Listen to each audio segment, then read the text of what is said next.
What up, everybody? Welcome back to another edition of Cafecito and Canes Tuesday night. Got my cafecito ready. Hope you do too. Cheers. Now, before we get into the show, obviously, big congrats goes out to the Florida Panthers. Lifelong Panther fan myself. I know as a lot of you probably don't want to hear about hockey right now. There's probably some of you watching that you suffered through the lean years like I did. You suffered through the Ole Jokinen, Nathan Horton, Stephen Weiss years. Nothing against those guys. It's just that was during a time where the franchise was down, to say the least, wasting Roberto Luongo's prime years. Just it was a long time coming. I think we went like 12 years or something without making the playoffs at one point, but all that suffering paid off. So if you suffered with me through the 2000s and early 2010s, I salute you for sticking with the team. And yeah, Chi-Town Kane says, as a Blackhawk fan, I hope you all enjoy this championship. We certainly are. It's only day one coming off the championship, and I definitely know that the fan base is pretty happy right now. Hope we get to where you guys are. You guys won 3 in like 6 years. That would be pretty cool to experience down here. But anyway, without any further ado, I do have my guest backstage, Vish. You know him, of course, from Six Ring Canes, from Buckets, and all those things. But let's hit the intro before we bring him on. And let's talk some Canes.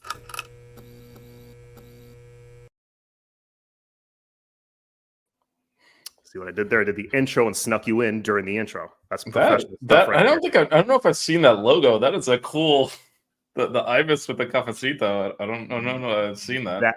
That is, it's our boy Adrian from About the Fans, who does the all the stickers and the shirts and for a lot of the channels.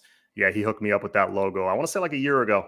I like it. I like it much better than I don't know how I haven't seen that before. I think I've been on your show when you've had that logo. So maybe it's been a while. Yeah. So, but no, that was really cool. Yeah, thank you, man. But yeah, always it's never a dull moment in college football news, because that to me that's a year-round thing. Especially being a Cane fan, and we already had some haterade thrown our way in the last week, as I'm sure you've talked about on your shows. A guy, I want to say it's I don't know his name off the top of my head. I don't think his name is even worth saying, but I think it's the main radio guy from Oklahoma State. Right. Just starts talking all this nonsense about how we're cheaters and all that stuff. And first of all, I was like, well, have you just been asleep the last 20 years? Like I only follow my program and Miami. That's it. Like you didn't, the SEC, Ohio State, none of that got your attention, So like, I don't know. I was just curious, because you usually give pretty level-headed opinions on this. Like what was your thought when you heard that? I mean, it was weird, right? Because out of all those schools, let's pick one that hasn't done anything in 20 years, right? Yeah. So to your point, I think a lot of fans and people that cover the sport are struggling a little bit with this adjustment that, okay, you can legally pay players now, right? And I think they were fine looking the other way at the under the table stuff, which was not allowed at the time. Like you said, the SEC for years has just been $100 handshakes. Here's a car. They'll hook you up with a sweet deal. You don't have to actually make the payments. Like all this stuff that's been pretty brazen and out in the open. But now that, you can legally enter into contracts and pay these players, a lot of people are struggling with that. It's not cheating. It's the way the game is played. And I think one of the reasons it's not just this guy, you see Miami kind of pulled into these things, is I think people are comfortable casually just throwing dirt on Miami because they know that there's no, if you do that to like Alabama or something, there's retribution from ESPN and all this stuff. And like, that's where the money is. You can always get away with taking a dig at Miami. And And so I think that's why it's always the one they go to. Well, it's not like, we don't do what Miami does, and it's always Miami this and that. Shows the program is still relevant, but also it's just, it's nonsense. This is legal now. So I don't know. I know he's technically what he's saying is Miami's tampering with players because players are entering the portal and then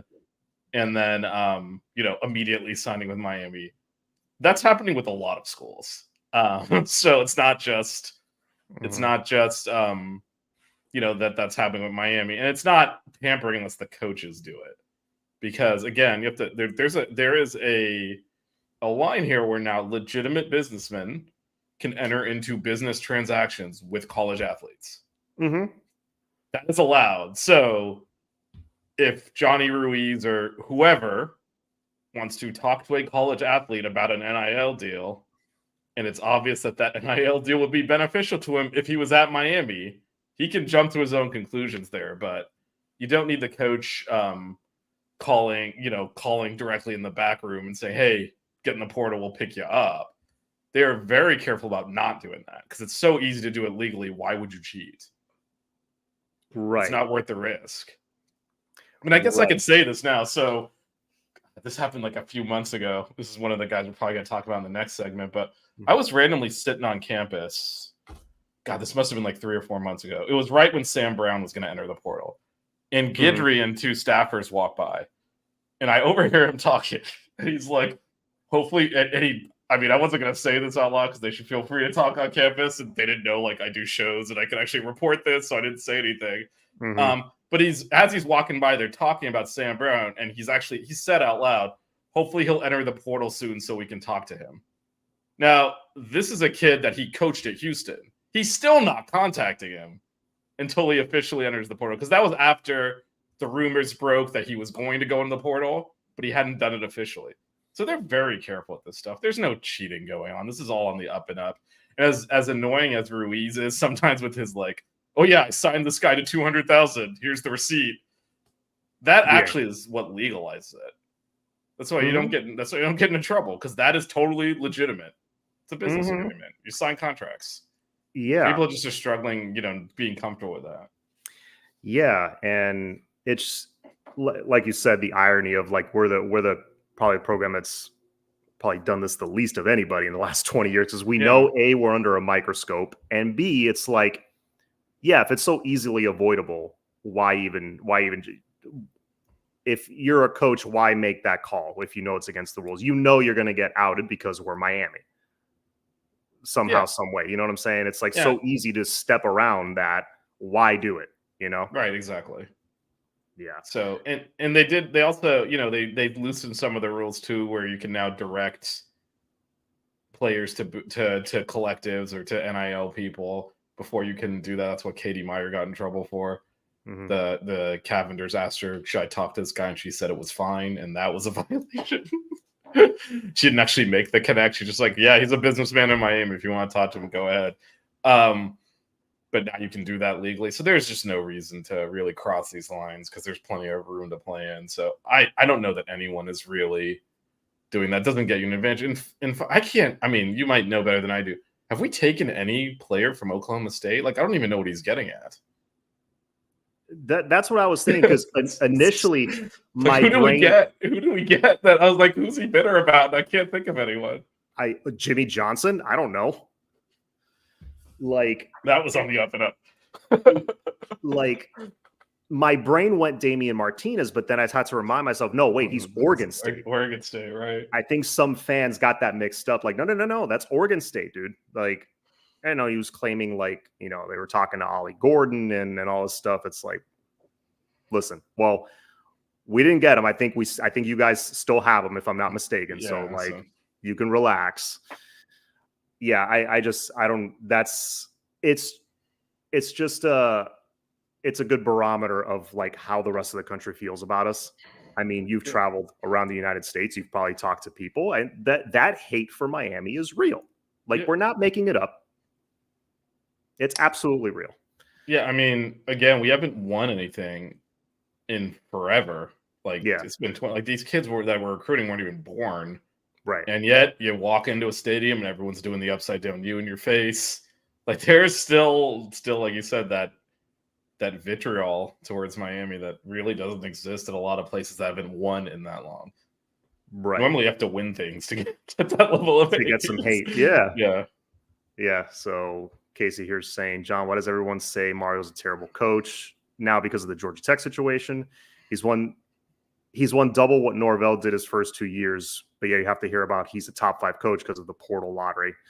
I think a lot of that is because Norvell just went 13-0. And yeah, the Georgia Tech situation was bad. That was not going to sugarcoat it. That was pretty damning to his resume. But look, I don't think it's going to matter if we have a far and away better roster.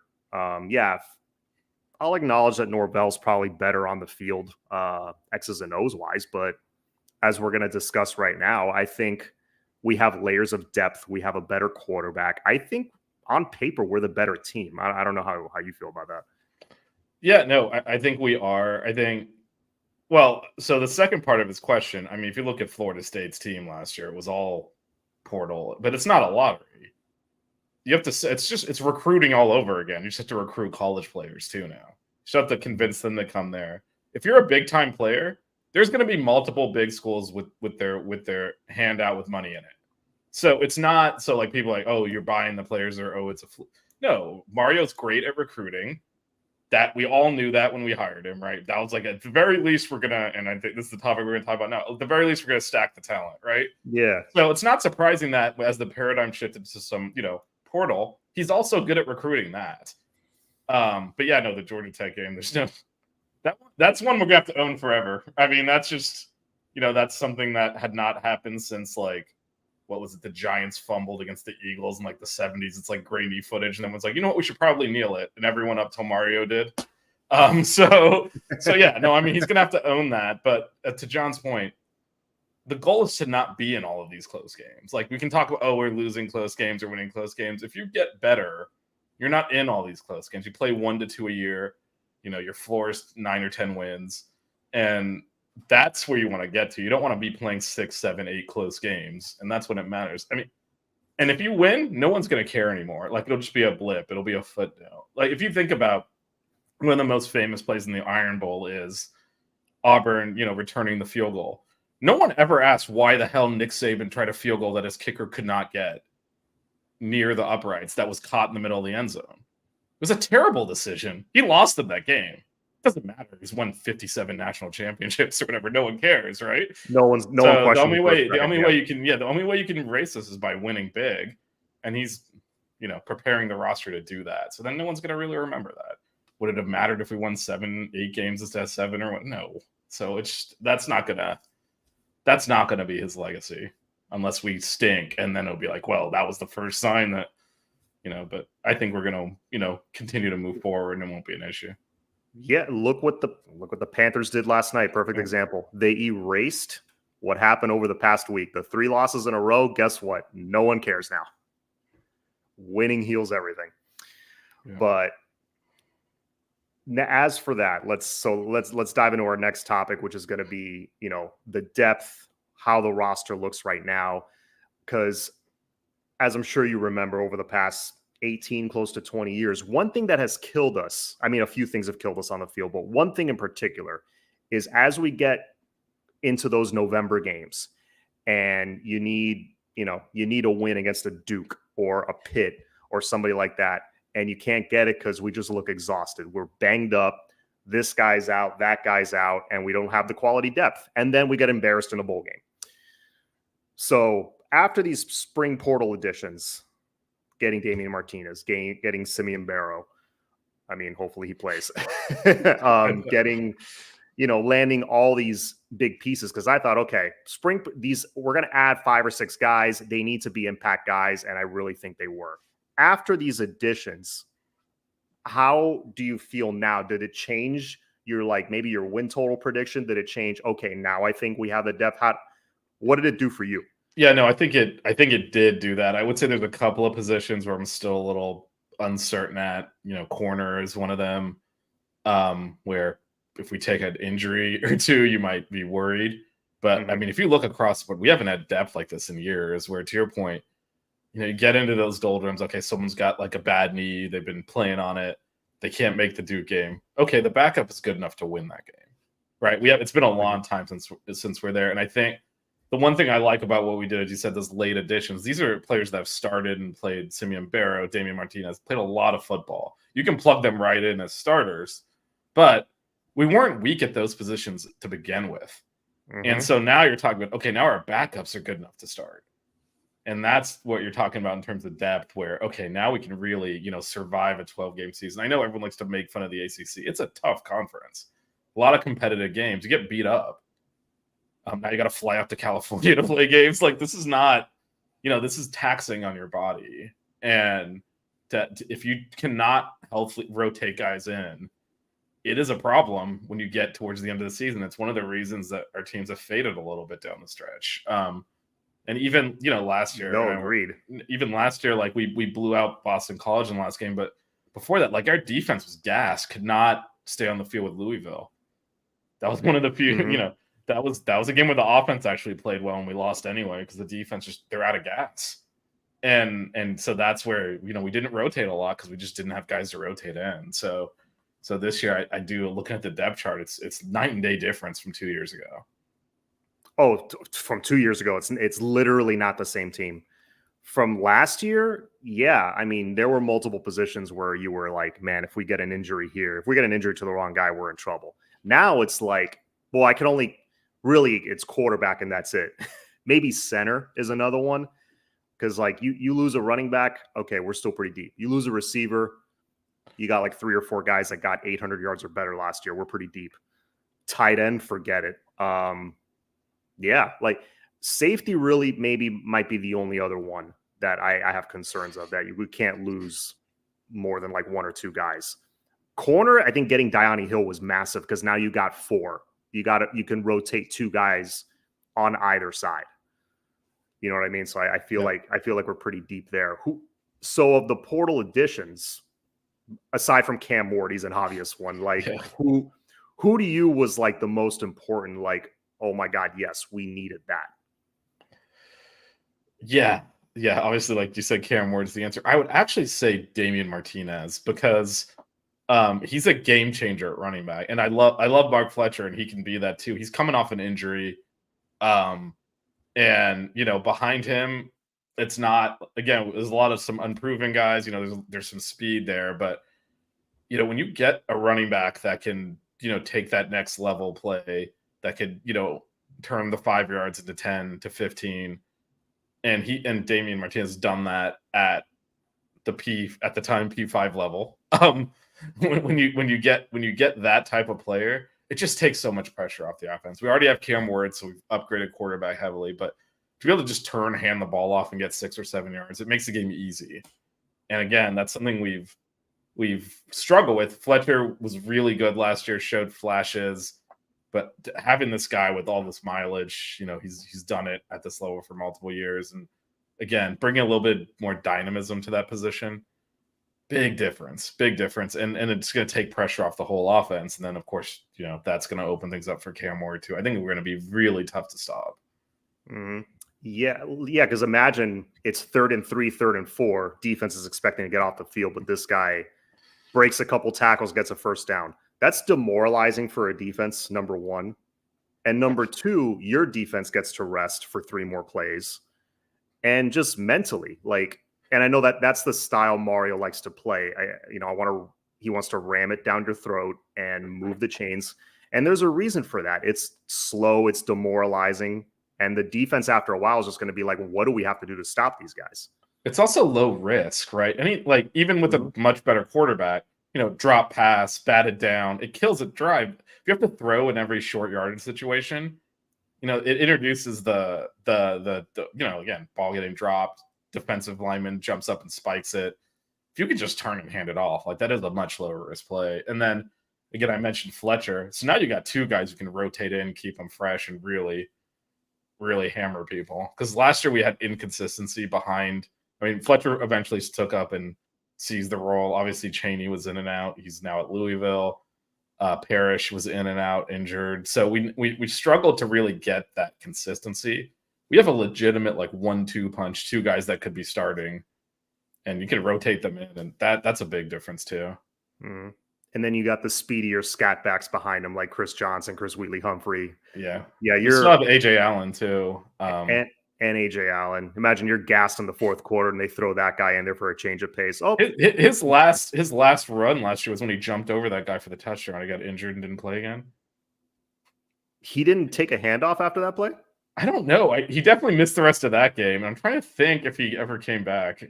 I might be spacing on it because he pulled something. Maybe he was in the bowl game.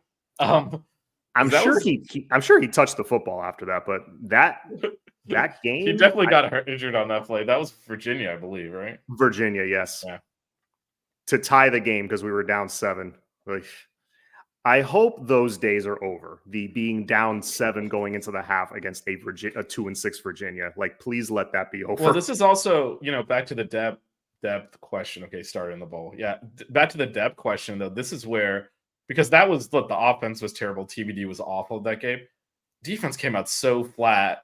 Let them go on that long drive, convert all those third downs in that game. Just weren't really mentally in it. Now you have depth. Fine. If I see you dragging out, I'm going to bench you. Put the backup in, right? So I think that's going to push too as well. Push people forward because the backup's good enough to take my spot. So even if you're playing Virginia, it's like a sleepy game. You better show up in the first quarter. You're going to get on the bench. So I think that helps a lot too. Cody Kane had a good question here earlier. What's up? Hope all is well. Question: with the Mario can't develop shit going around, who on the O-line hasn't developed since they've been here, in your opinion? I mean, we have a small sample size of only 2 years. I mean, third year really hasn't gotten underway yet. We're just going off of what we saw in spring. But yeah, I see development. I don't know about you. The only guys you can argue that maybe, have to show something this year, maybe Pancake. Maybe, but also, I just reject this premise out of hand. He's the head coach. The position coaches are doing like if the head coach has to develop the running back and the quarterback and what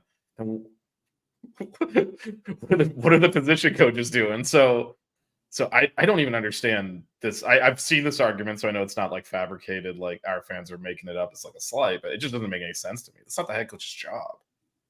Yeah. To develop the players. And no, we've developed a lot of guys. Our guys are getting better. And frankly, another good sign is we burned a lot of guys out of the program that couldn't handle it. And those are good signs. Like when you're a struggling program, new sheriff in town, and some people rise to that challenge and others don't. That's a sign of health and growth. But no, the head coach's job is not to develop like each of the individual players. You have position coaches for that. So yeah.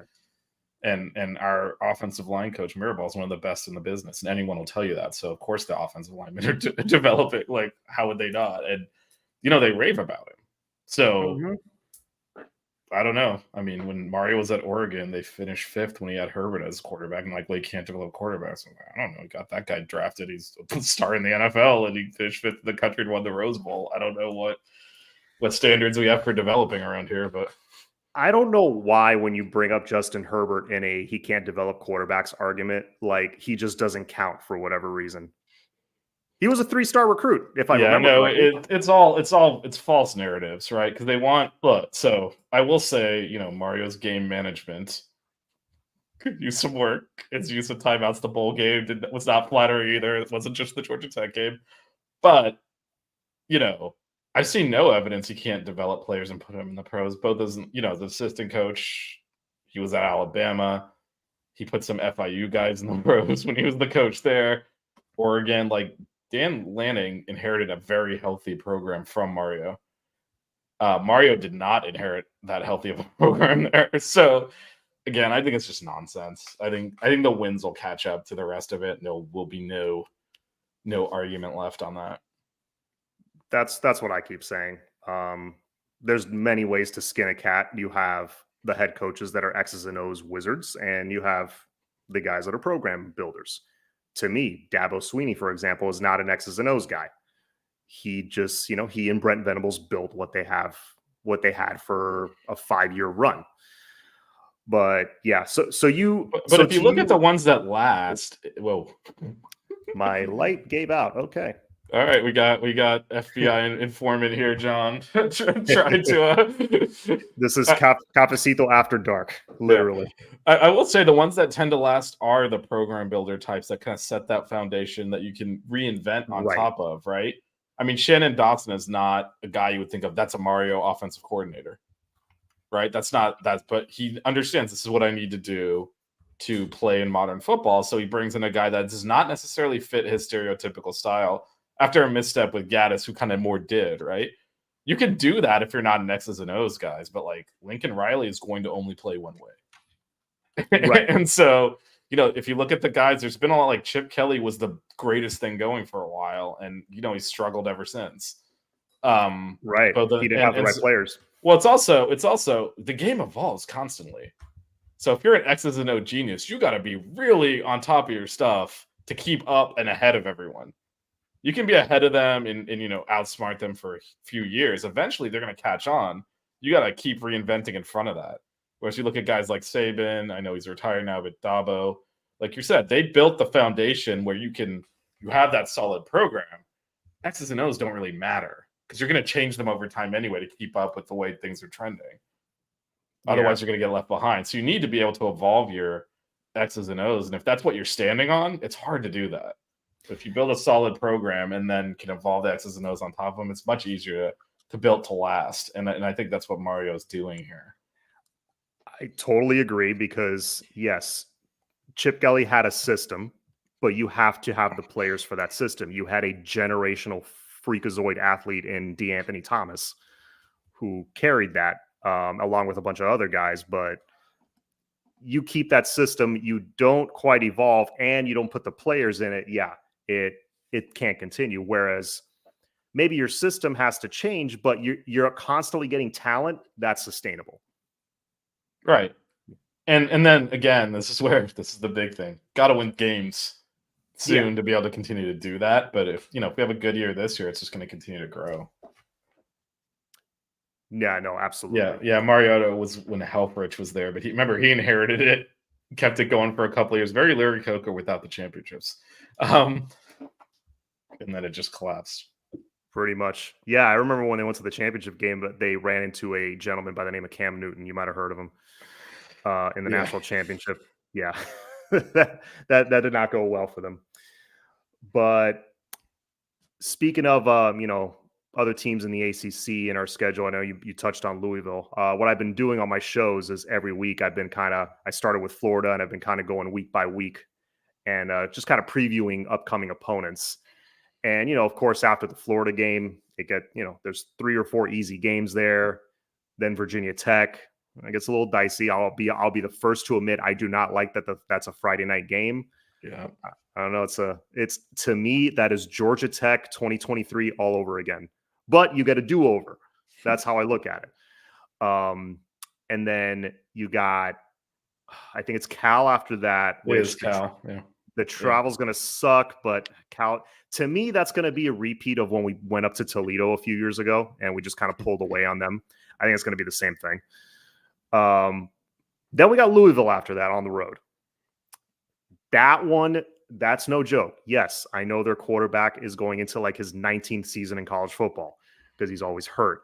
Yes, I know they lost some guys, I think for NIL reasons. I think they didn't keep a lot of their portal guys, but they do have Don Chaney. They added some pieces, and Coach Braum had Lance Guidry in hell last year, and those linebackers. Yeah. So, how are you feeling about that game right now? I'm feeling pretty good about it because so I will say, and we touched on this earlier. If it's a shootout like last year, that is not good. I think the defense should be better. You mentioned, they culminated with 2 guys running into each other for the winning touchdown, right? But it was the whole game. They were kind of lost out there. It was just like, how do we make this very clear that we're kind of getting spun in circles, just slam into each other? But so I do think the defense will be a step better because I think the way place this game is won, I think, is on the lines. You mentioned the quarterback. I believe his last name is pronounced Show. Tyler. It's SHOUGH. Tyler Shao, I think is his Shao. name. Shao. Yeah. Like you said, he's very experienced. Yeah. It's been a million years. Came in from Texas Tech.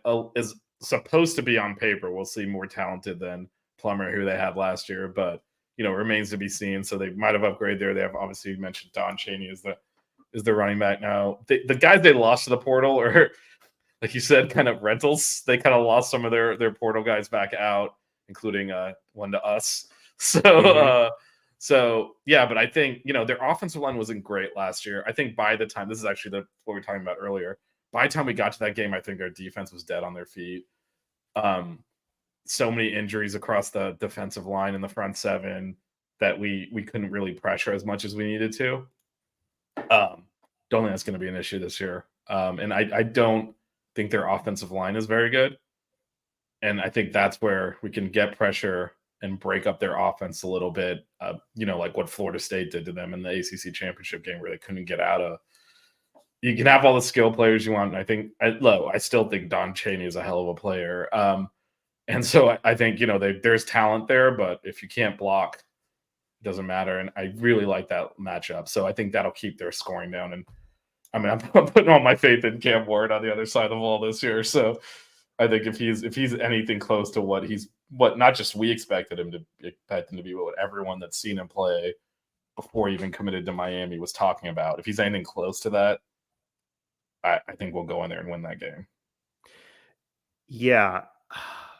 Again, it's just the scheming. Maybe it's PTSD talking, but yeah, that has me very nervous. And the fact that it's on the road and it will likely be a night game makes me nervous. But no, everything you've said makes sense. And our defense last year going into that game, how many games in a row had we been bailing out TVD? Right.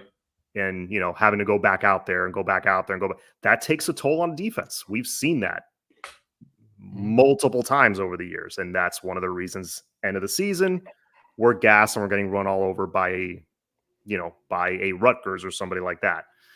So yeah, no, I totally see your point. If we get some disruption up the middle with our D tackles, just like FSU did, they're not going to be able to do anything. I think it all kind of starts right there. Yeah, and you look at our D tackles, and it's nice. Also, we do have a bye week coming into that game, so that'll help. It is, because we're flying out to Cal, but then we have 2 weeks off before Louisville, so that'll help. Do we finally get a win off a bye week for the first time? And I don't know how. I mean, I will say, if you can pick your bye week, you'd like it after a cross country trip, so it'll give us some time to get reset for that game. Yeah. And the weird thing is, I think Mario was like 6-0 coming off bye weeks in his career before he got to Miami. I saw that stat somewhere, and then now I think he's 0-2.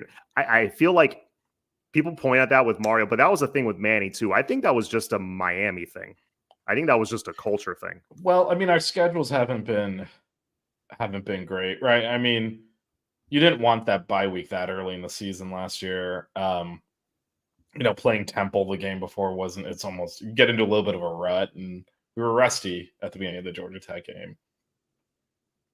This time, it's right in the middle of the schedule. It's after a long trip. Yeah. I think it's much better position to kind of use as a healthy break versus a forced one earlier in the season than you'd like. So I think that'll help too. Yeah. Guys, John Vish, why do you think the ACC, we always have had problems with North Carolina? We finally beat Clemson last year. UNC is another team we have had problems with over the years. Yeah, we have. I wish we were playing them this year, but we're not. We didn't get that lucky. Yeah, I mean, they're good. Is, I think, the first thing. I mean, they've been a better team than us over the last several years. And both of their one of their quarterbacks was the starter for the Commanders. I almost called them the Redskins. And then the other one went in the top of the draft this year. I mean, this is our quarterback transferred to Wisconsin and might not start. I mean, there's that game, and we've just made the bad mistakes. Like, that game was very winnable last year, and fumbling, like dominating the first half, and I think we were up a field goal, but like that fumbling going into the end zone just threw a touchdown away. There were opportunities to win that game, so you can't make those mistakes. But they've been overall. I mean, if you look at it, it's hard to point to a year where Miami lost to UNC. Where you're like, well, Miami was the better team.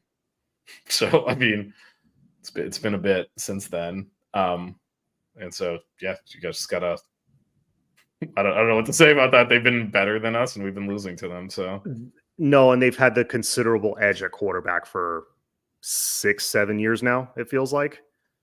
yeah, and I think a lot of that too was Manny Diaz, who I mean we'll see at Duke this year is coming back to Hard Rock, but I'm skeptical of his abilities as a head coach, and I think that also played a part in some of this. For sure. I bet Mario pulls a Mario against Manny and just pounds the rock. Shows him what a real O line looks like.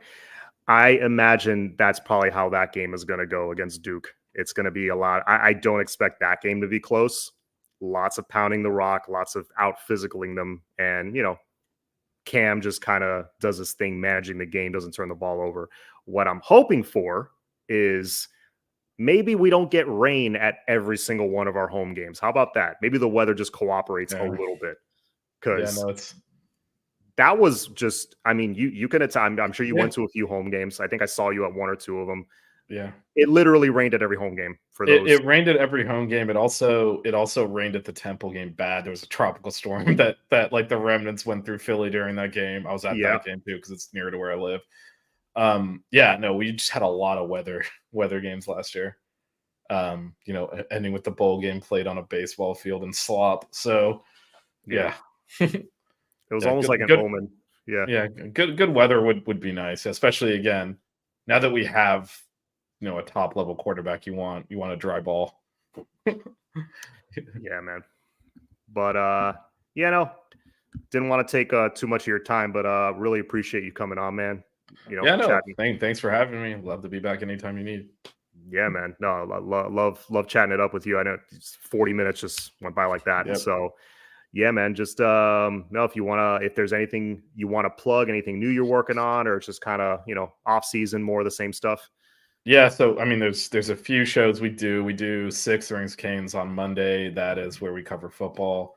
Canes on Deck is our baseball show. That's on Tuesdays. We're not doing that this week. Just there's not really much to could break down Tennessee winning the College World Series that no one in South Florida noticed because it happened as the Panthers were winning the Cup, but that also happened yesterday. So we're kind of off this week. We'll do that one. We don't do year round necessarily, but we'll do shows throughout the off season to kind of update on baseball. And then Buckets is our basketball show. It's usually on Wednesday or Thursday night, moves around a little bit.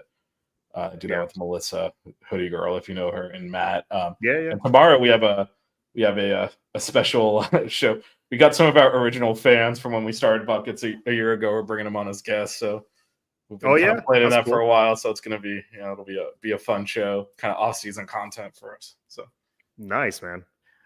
And I'm glad you brought it up. Baseball. Yeah.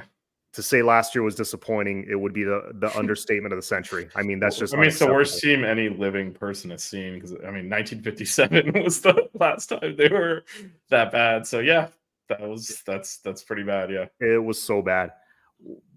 Tell me really quick, I mean, maybe it's too early to tell. Still, maybe we got to see. I want to see one more season. I said when we hired JD, I was like, I need to see 2 years. Let's see how this transitions.